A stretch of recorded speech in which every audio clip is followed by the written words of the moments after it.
Brian, let's turn to you. Welcome to the 11th hour. Thank you. Thanks for having me. These are tangible things, right? Junk fees, lower prescription drug prices, with the exception of the companies that put these fees upon us. It's not political. Everybody likes this. Why isn't it sinking in, or is it, and it's not enough to move the needle? Well, I think part of the reason it's not sinking in is because there is a coordinated campaign to distract us from watching all this. I mean, you've been speaking about the fact that the Republicans in the House are so focused on this, what we now know is a Russian disinformation campaign to prove some non-existent, fraud between Joe and Hunter Biden. I mean, that is to distract the American people from the fact that what Biden is accomplishing in office is delivering tangible wins. I mean, legislatively, we have PACT Act, CHIPS Act, the American Rescue Plan, the infrastructure package, the gun safety law, the Inflation Reduction Act, canceling, almost $150 billion for 3.9 million borrowers and adding 14.5 million jobs. I mean, these are wins on top of wins. So the Republicans are desperate to make sure that we can't see this stuff. Is it that we're just addicted to the negative, Tim? When President Biden skips the Super Bowl interview, it is a huge story. He's under fire for hiding out. But when he is actually out there on the trail, pushing his wins, city to city, town to town, it seems like people don't notice. What can he do?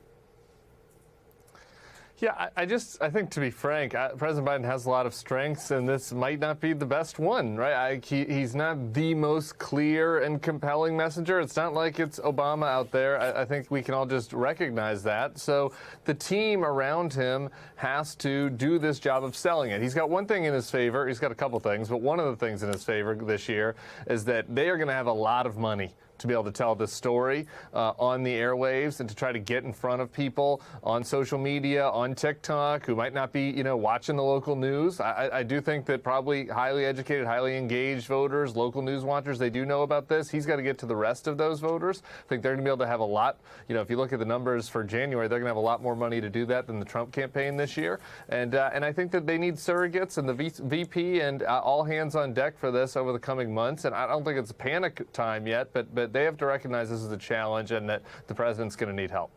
Brian, President Biden is slamming Donald Trump for his comments on NATO, on Alexei Navalny, hitting him over the border, but he's not really talking a lot about defendant Trump. Why do you think that is?